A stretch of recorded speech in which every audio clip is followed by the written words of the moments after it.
Good evening to all of you and welcome to all of you in OCIS PCS channel. कैसे हैं आप लोग? Hope so सभी अच्छे होंगे, पढ़ाई भी बहुत बेहतर चल रही होगी। तो हमारी सेशन चल रही 69th BPSC को लेकर के, और इसमें हम लोगों की जो प्लानिंग है वो है वीक में 3 डेज साइंस का और वीक में 3 डेज हम लोग हिस्ट्री को लेकर के चल रहे हैं। तो चलिए स्टार्ट करते हैं और देख लेते हैं आज की साइंस की क्लास में हमारे पास कौन कौन से क्वेश्चंस हैं। क्योंकि आपके अगर आप देखते हैं तो BPSC एग्जामिनेशन को क्वालिफाई करने के लिए आपका साइंस एक इंपॉर्टेंट सेक्शन होता है। साइंस है, हिस्ट्री है, current affairs and Bihar special. तो चलिए स्टार्ट करते हैं और आते हैं फर्स्ट क्वेश्चन पर।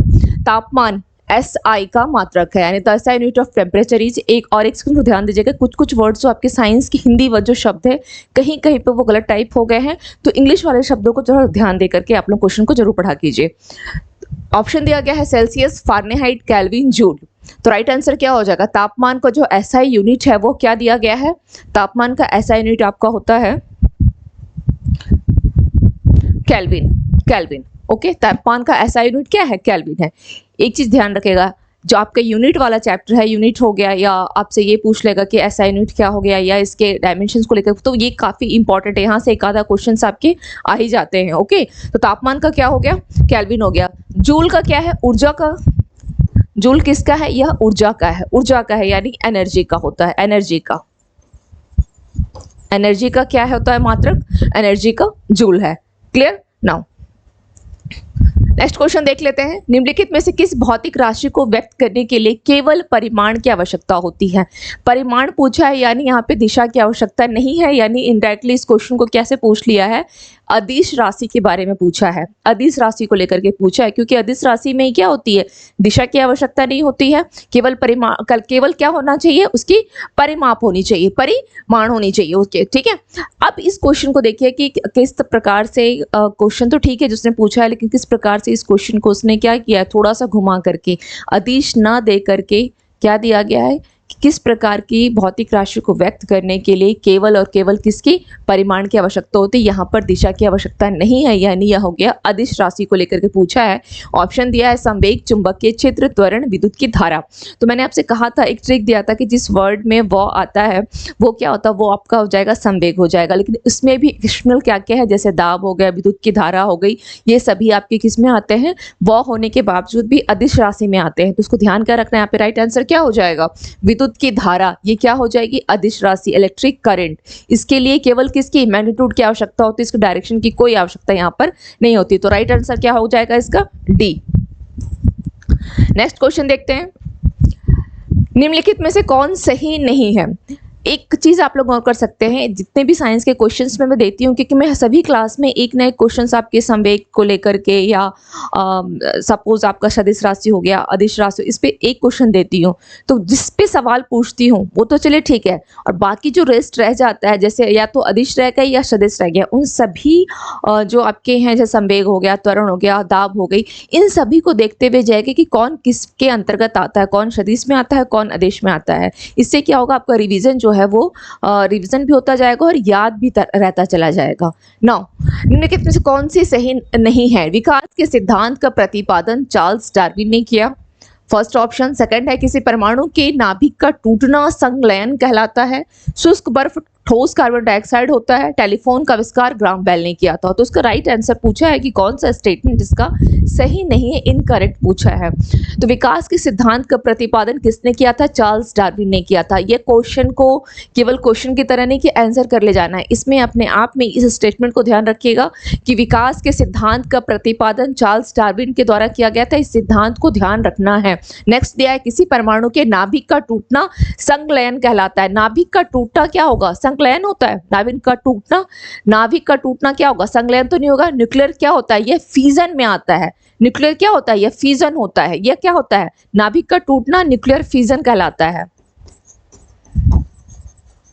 Nuclear fusion, nuclear fusion. जो आपका परमाणु बम है ना, वो इसी सिद्धांत पर काम करता है। इसके एग्जांपल्स भी दे देती हूँ। परमाणु बम वो किस सिद्धांत पर काम करता है? परमाणु बम परमाणु बम जो है न्यूक्लियर फिजन के सिद्धांत पे काम करता है, क्योंकि क्या करता है, आप एक जैसे सपोज 92 यूरेनियम 235 है, इस पे आप न्यूट्रॉन्स की बमबारी कीजिए तो क्या होगा, एक है ना आपके पास यूरेनियम, ये 2 टुकड़े में टूट जाएगा। जैसे आपका दिया गया है बेरिलियम दिया गया है और आपके किस में होगा, क्रिप्टन में होगा, टूट जाएगा। और उसके बाद क्या होगा, अगर आप कंट्रोल कर पाते हो तब तो ठीक है, अगर कंट्रोल नहीं हुआ तो ये क्या होता है, परमाणु बम में कन्वर्ट हो जाता है। ओके, तो ये किस पे सिद्धांत पे, न्यूक्लियर फिजन का एग्जाम्पल हो गया। परमाणु बम का सिद्धांत इसी पे कार्य करता है, मैंने इसलिए लिखा है क्योंकि पूछ लेता है परमाणु बम का सिद्धांत किस पे कार्य करता है। इसके अलावा एक क्वेश्चन और बनता है कि हाइड्रोजन बम का जो सिद्धांत है वो किस पे काम करता है, तो वो संलयन पे काम करता है। ये जो वर्ड संलयन देख रहे हैं, या इसको आप बोल सकते हैं कि ये न्यूक्लियर फिजन है, वो फ्यूजन कहलाता है। ओके, वो क्या कहलाता है, न्यूक्लियर फ्यूजन। तो इसमें ये इस पे काम करता है, संलयन पर कौन सा काम करता है, hydrogen bomb. Hydrogen bomb, okay, ये बहुत इंपॉर्टेंट है। हाइड्रोजन बम का सिद्धांत संलयन, परमाणु बम का न्यूक्लियर फ्यूजन, ये ध्यान रखिएगा, यानी न्यूक्लियर का विखंडन के ऊपर जो कार्य करता है। क्लियर। अब हम लोग आते हैं थर्ड ऑप्शन पे, शुष्क बर्फ ठोस कार्बन डाइऑक्साइड होता है, बिल्कुल सही है, ये स्टेटमेंट भी बिल्कुल सही है। नेक्स्ट दिया गया है टेलीफोन का आविष्कार ग्राम बेल ने किया था, ये भी बिल्कुल सही है। अब क्वेश्चन के अकॉर्डिंग क्या है, कौन सा सही नहीं है, तो ये आपका राइट आंसर हो जाएगा, B is your right answer, क्योंकि किसी परमाणु के नाभिक का टूटना जो है नाभिकीय विखंडन कहलाता है, न्यूक्लियर फिजन कहलाता है। नेक्स्ट क्वेश्चन देख लेते हैं। नेक्स्ट क्या है, निम्नलिखित में से कौन आग को अधिक तेजी से बुझा सकता है।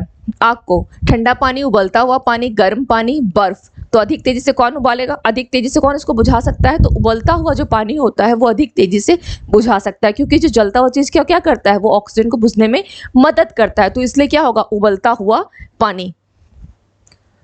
निम्नलिखित में से कौन सा गुण ध्वनि तरंग में उपस्थित नहीं होता है, यानी अगर अब देखा जाए which of the following property is not present in sound wave, तो राइट आंसर क्या हो जाएगा, दिया गया है ध्रुवण, अनुनाद, प्रतिध्वनि, विवर्तन, तो इसका राइट आंसर क्या हो जाएगा।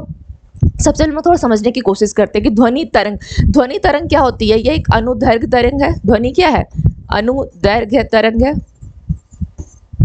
अनुदैर्घ्य तरंग है। सबसे पहले तो ये समझना है कि धनु क्या है, अनुदैर्घ्य तरंग है। अब यहाँ पर दिया गया है कि इसकी कौन सी है जो इसके मतलब इसमें प्रॉपर्टी के अंतर्गत नहीं आती है। अनुनाद हो गया, ये आता है।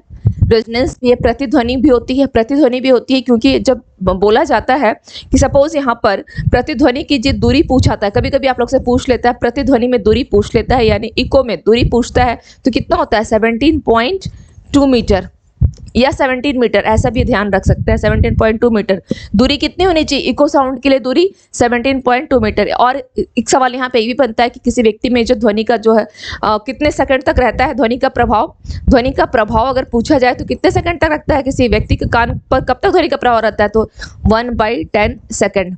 ये भी आपसे सवाल पूछता है कि कान पर ध्वनि का जो प्रभाव है कितने सेकंड तक रखता है, तो यह 1/10 सेकंड तक रखता है। दूरी कितनी होनी चाहिए प्रतिध्वनि में, इको में 17.2 मीटर की। ये दोनों पॉइंट्स को इस पे सवाल बनते हैं, इसलिए मैंने लिख दिया। अब है विवर्तन। सपोज आप एक रूम में बैठे हैं, ठीक है, आप एक हॉल में बैठे या रूम में बैठे हैं और दूसरे रूम से आवाज आ रही है, तो डिफ्रैक्शन क्या होता है, आवाज आ रही है, जब वो टकराती है और क्या होती है, वो आवाज मुड़ जाती है।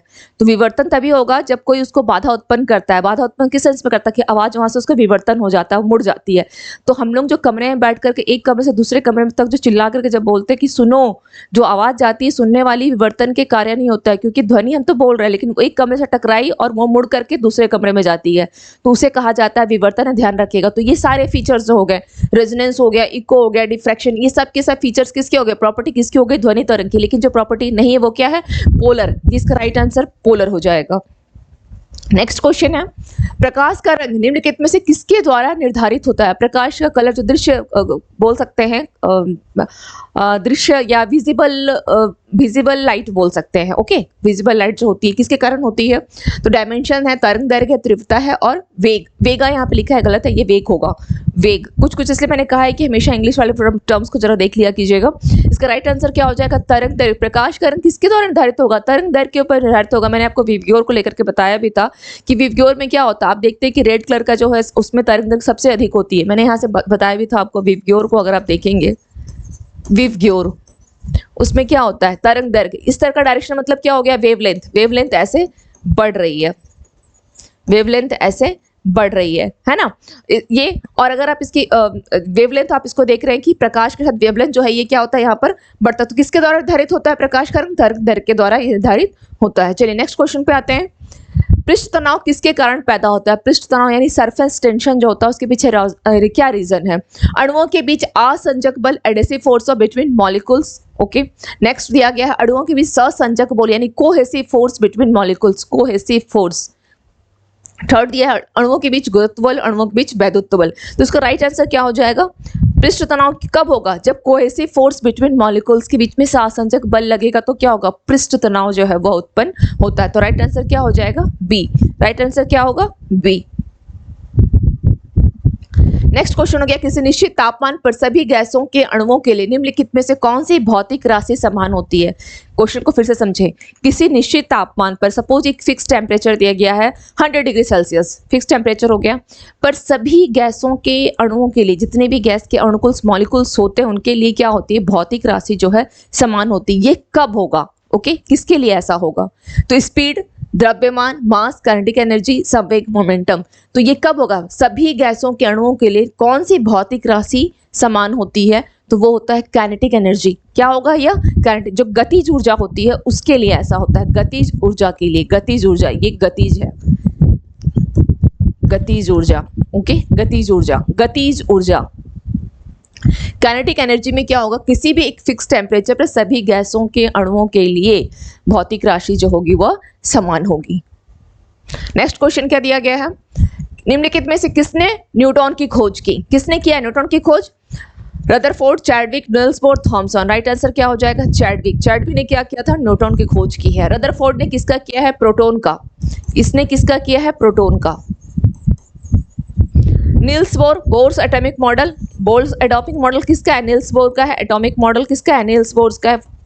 नेक्स्ट है थॉमसन ने किसका किया था? इलेक्ट्रॉन का, इलेक्ट्रॉन का।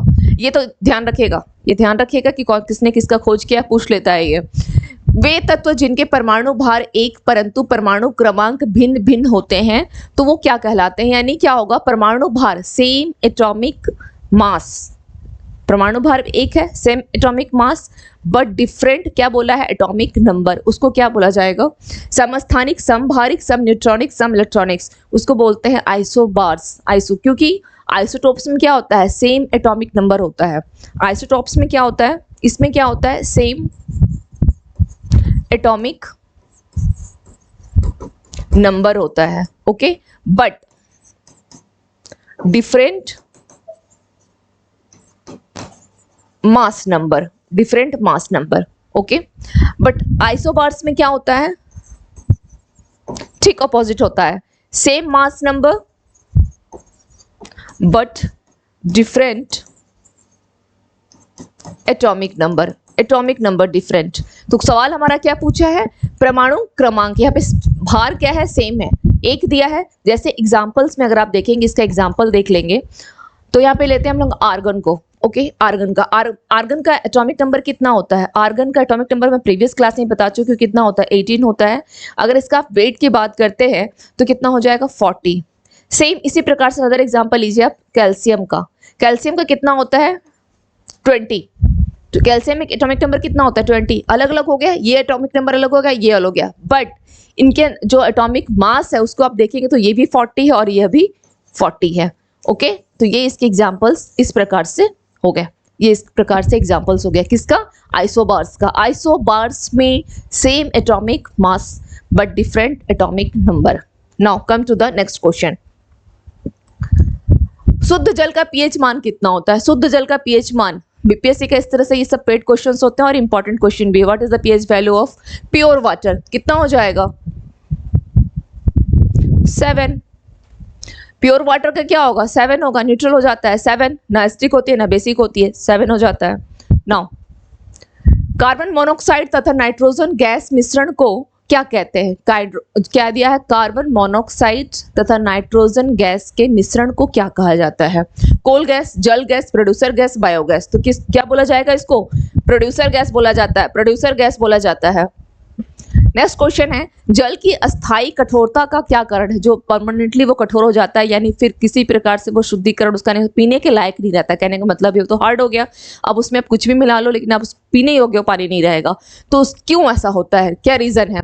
कैल्शियम तथा मैग्नीशियम आप उसमें मिला दो, इसलिए कैल्शियम तथा मैग्नीशियम की बाइकार्बोनेट्स के कारण, कैल्शियम तथा मैग्नीशियम के क्लोराइड तथा सल्फेट, कैल्शियम और मैग्नीशियम के क्लोराइड। तो इसका राइट आंसर क्या हो जाएगा? सी, कैल्शियम तथा मैग्नीशियम के क्लोराइड तो है ही, साथ के साथ सल्फेट भी है। साथ के साथ क्या है? जल की अस्थाई जो परमानेंटली जो कठोरता होती है, हार्डनेस होता है, उसका कारण क्या है? ये कैल्शियम मैग्नीशियम के क्लोराइड होते हैं और सल्फेट मिला होता है। नेक्स्ट क्वेश्चन देख लेते हैं क्या है। अधातुएं असामान्यतः विद्युत की कुचालक होती है। जो अधातुएं होती है यानी जो नॉन मेटल्स आर क्या होता है? जनरली पुअर कंडक्टर होता है ऑफ किसके? इलेक्ट्रिसिटी के।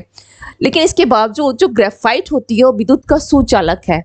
इंपॉर्टेंट थिंग इज दैट कि ये यहाँ पर इस सेंटेंस को आप देखिए, नॉन मेटल्स क्या होती है? विद्युत की कुचालक होती है, परंतु इस स्टेटमेंट को भी जो ग्रेफाइट है या विद्युत की क्या है? सुचालक है, यानी graphite is a good conductor of electricity. इस स्टेटमेंट को ध्यान रखिएगा। हो सकता है इसी स्टेटमेंट को, ये जो क्वेश्चन यहाँ पूछा है, इस क्वेश्चन को कभी इस जगह स्टेटमेंट फॉर्म में दे दे, तो ध्यान रखना है ग्रेफाइट विद्युत का सुचालक है, गुड कंडक्टर ऑफ इलेक्ट्रिसिटी है। बट क्यों है? अब सवाल पूछा है क्यों है? यह कार्बन का एक प्रतिरूप है। चलिए ये तो सही है कि कार्बन का प्रतिरूप है, ये तो एक समझ में आता है, सही है। But what is the main reason? ये स्टेटमेंट सही है but this is not the reason. Next दिया गया है, इसमें शिथिलता बंद इलेक्ट्रॉन होते हैं। It contains loosely bound electrons, या भंगुर है, इट इज ब्रिटल, प्राथमिक ऑक्साइड बनाता है, इट फॉर्म्स प्राइमरी ऑक्साइड्स। तो अब इसको देखना है कि इसमें क्या होता है, it contains loosely bound. Actually इसके जो इलेक्ट्रॉन्स होते हैं वो मुक्त अवस्था में नहीं होते हैं। ओके, मुक्त अवस्था में नहीं रहते हैं इलेक्ट्रॉन्स, इसलिए यहाँ पे दिया है it contains loosely bound electrons.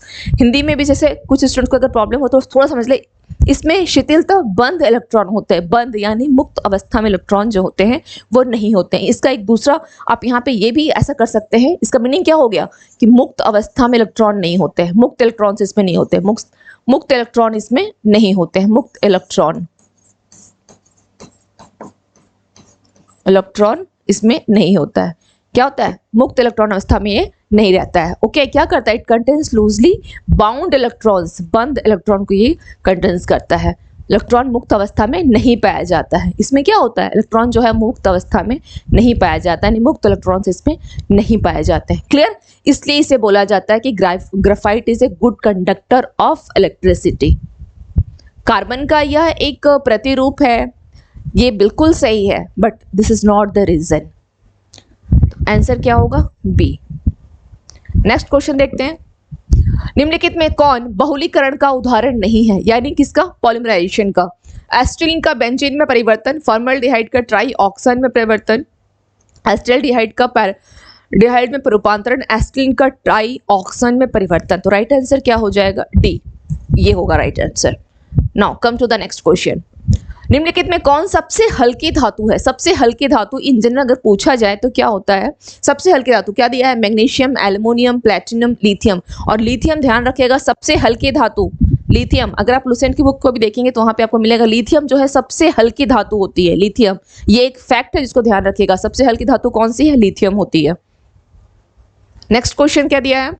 दूध को दही के रूप में खट्टा करना किसका उदाहरण है? दूध को दही के रूप में खट्टा करना क्या हो जाएगा? साबुनीकरण। सैप्निफिकेशन में क्या होता है? साबुन बनाने की प्रक्रिया को साबुनीकरण कहा जाता है। साबुन बनाने की प्रक्रिया को साबुनीकरण हो गया। फर्स्ट ऑप्शन दिया है किण्वन, एस्टिकेशन, एस्टिमेशन, ऊर्ध्वपातन। ओके, तो इसका दूध का दही में क्या होगा? इस सबों का कोई मतलब है? कोई मतलब नहीं है, ऊर्ध्वपात है, एस्टिकेशन। लेकिन यहाँ पर इसका आंसर क्या होगा? किण्वन। किण्वन का और भी एग्जाम्पल्स आप देखेंगे, जैसे बियर। एग्जाम्पल्स अगर आप लो तो क्या आ जाएगा? बियर, शराब, पनीर, दही। दही तो चलिए यहाँ पे क्वेश्चन में भी पूछा हुआ है। ओके, ये सभी के सभी एग्जांपल्स किसके आ जाएंगे? ये किण्वन फर्मेंटेशन के कारण होते हैं। ओके, तो मैंने क्लास में भी इससे पहले भी फर्मेंटेशन के ऊपर एक क्वेश्चन था जो शराब के ऊपर ही बना हुआ था, उसमें मैंने एक फर्मेंटेशन आपको पढ़ाया हुआ है। तो दूध को दही के रूप में खट्टा करना किसका उदाहरण हो जाएगा? किण्वन फर्मेंटेशन का। हमेशा ध्यान रखिएगा इसको। और एक चीज और ध्यान रखिएगा कि किण्वन के विज्ञान को बोला क्या जाता है? तो जाइमोलॉजी। किण्वन के विज्ञान को जाइमोलॉजी बोला जाता है, ये भी ध्यान रखिएगा, जाइमोलॉजी। किण्वन के विज्ञान को जाइमोलॉजी, जाइमोलॉजी कहा जाता है। किण्वन के विज्ञान को zymology. Clear? Now come to the next question. निम्नलिखित में कौन सुमेलित नहीं है? नहीं पूछा है। ऑप्शन दिया गया है जोसेफ लिस्टर, कुष्ठ रोग का उपचार, जैन से सॉल्क, पेलिया टीका, एडवर्ड जेनर, चेचक का, अलेक्जेंडर फ्लेमिंग, पेनिसिलिन का। तो इसको याद रखने का सबसे अच्छा तरीका क्या है? Joseph Lister. अच्छा, आप लोगों को जब सर्जरी के बाद सुनते हैं कि इन्फेक्शन हो गया है बॉडी में, है ना, इन्फेक्शन जो देखा जाता है, तो इसकी ये खोज एंटीसेप्ट जिसको बोला जाता है, लिस्टर को बोला जाता है फादर ऑफ एंटीसेप्टिक सर्जरी। इनको बोला जाता है father, okay, father of antiseptic surgery. Okay, father of antiseptic surgery. Joseph Lister कौन है? कुष्ठ रोग का उपचार, फादर ऑफ एंटीसेप्टिक सर्जरी। वो सर्जरी के दौरान जो आप देखते हैं जो आता है फिर जैसे जर्म्स वगैरह जो बोलते हैं बॉडी में, तो उसकी खोज लिस्टर। अब ये ऑप्शन कुष्ठ रोग का उपचार, यहाँ तो ये क्या बोला, कौन सा सुमेलित नहीं है, तो आपका आंसर क्या हो जाएगा? ए। बाकी को देख लेते हैं, जैसे ई सॉल्क, इसको याद रखना है। ये तो चलिए आपका आंसर पूछ लिया है, लेकिन इसको जरूर ध्यान रखिए कि पोलियो टीका का खोज किसने किया था? सॉल्क ने। जेनर ने चेचक के टीके का खोज किया है। और फ्लेमिंग एफ, यहाँ से फ्लेमिंग फॉ है और यहाँ पॉ है, याद रखना आसान है। फ्लेमिंग ने पेनिसिलिन की खोज की थी, पेनिसिलिन की खोज की थी। इन सभी को याद रख लीजिएगा। नेक्स्ट, शरीर में हीमोग्लोबिन का कार्य क्या है? शरीर में हीमोग्लोबिन क्या काम करता है? ऑक्सीजन का परिवहन, जीवाणुओं का नाश, रक्त अल्पता का निवारण, ऑक्सीजन की सफाई। राइट आंसर क्या होगा? ए। ऑक्सीजन का परिवहन किसके द्वारा होता है? हीमोग्लोबिन के द्वारा होता है।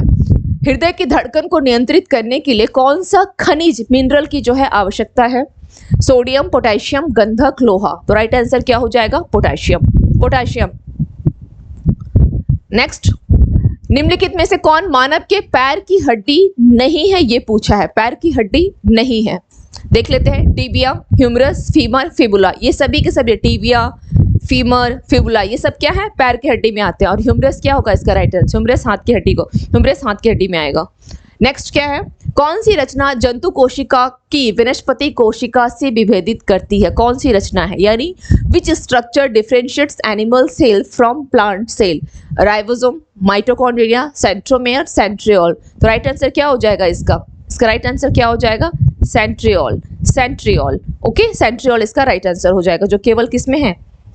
ये केवल आपके एनिमल सेल में है। निम्नलिखित में से कौन सा रूपांतरित तना है? तना पूछा है। गाजर, आलू, नारियल, शकरकंद। तो राइट आंसर क्या हो जाएगा इसका? आलू। राइट आंसर क्या होगा? आलू क्या होता है? एक रूपांतरित तना होता है, या रूपांतरित तना, या इसे कंद का भी अगर क्वेश्चन पूछे कि कंद किस में आता है, तो वो भी उसका आंसर क्या हो जाएगा? आलू हो जाएगा। नेक्स्ट क्वेश्चन देख लेते हैं। निम्नलिखित में से कौन सा हार्मोन पादप कोशिका, एक सेकंड, हाँ, इस क्वेश्चन में और ध्यान रखिएगा। इस क्वेश्चन में गाजर हो गया या आपका शकरकंद, इन सबों को ध्यान रखिएगा कि ये आपके जड़ में आता है। ओके, ये सब जड़ में आएंगे। बाकी आलू जो है आपका किस में आ जाएगा? रूपांतरित तना में आ जाएगा। नेक्स्ट क्वेश्चन है, निम्नलिखित में से कौन सा हार्मोन पादप कोशिकाओं को इस प्रकार बढ़ने के लिए प्रेरित करता है जिससे पादप जो है प्रकाश की ओर मुड़ा हुआ प्रतीत होता है? जैसे सपोज आप में से किसी के घर में अगर गार्डन की सुविधा नहीं होगी, तो हो सकता है आप लोगों ने एक गमले में पौधे लगा, कुछ भी नहीं किया होगा तो एटलीस्ट अपने घर में एक तुलसी का पौधा तो लगा के रखते ही हैं। तो आप देखेंगे ऐसे, इस क्वेश्चन को ऐसे समझिए, रटने की आवश्यकता नहीं है। तुलसी का पौधा जो है सुबह सनलाइट की तरफ अगर आप कैसे लेता है, अपना भोजन तो तैयार करता ही है, तो ये जो सनलाइट लेगा तो इसमें सनलाइट के लिए जो हार्मोन जिसको प्रेरित करता है कौन सा होता है वो पूछा गया है। तो साइटोकाइनिन, ऑक्सिन, जिबरेलिन, एब्सिक अम्ल। तो ऑक्सिन का काम क्या करता है? वो हार्मोन पादप जो है कोशिकाओं को बढ़ने के लिए तो प्रेरित करता है, और पादप जो होते हैं, पादप जैसे सपोज तुलसी का पौधा हो गया, उसको प्रकाश की ओर मुड़ा हुआ प्रतीत जो होता है वो किस लिए होगा? ये ऑक्सिन हार्मोन के कारण। किसी भी पौधे का हमेशा ध्यान रखिएगा, पौधा जो है प्रकाश की तरफ जो मुड़ा हुआ रहता है वो हार्मोन कौन सा होता है? Auxin hormone. इसको रटने का कोई आवश्यकता नहीं है, बस ये ध्यान रखिएगा, ऑक्सिन हार्मोन। तो इसका राइट आंसर क्या हो जाएगा? Auxin hormone. काफी आसान है इसके एग्जाम्पल्स को समझना। नेक्स्ट दिया गया है, मनुष्य के श्वासोच्छ्वास के समय बाहर निकली वायु जो है ऑक्सीजन की मात्रा कितनी होती है? यानी what is the amount of oxygen in the exhaled air in human respiration? कितना होता है? 14%, 20%, 16%, 25%। तो ये हो जाएगा आंसर आपका 16%। ये हो गए आज की क्लास के कुछ क्वेश्चंस। आप लोग प्रीवियस क्वेश्चंस को रिवीजन कर रहे हैं नहीं कर रहे हैं, और अगर नहीं कर रहे हैं तो एवरीडे क्वेश्चंस को जरूर रिवीजन किया करें। इसके साथ ही साथ जब भी नए वीडियो को देखते हैं तो उससे पहले रिवीजन मोस्ट इंपॉर्टेंट है। आप मेरी नई वीडियो को नहीं देखते हैं, इट डजेंट मैटर, लेकिन जो पुराना आपने क्लास मेरा वीडियो देख रखा है उसको रिवीजन जरूर किया करें। तो मिलते हैं फिर tomorrow evening. Thank you to all of you and have a nice evening.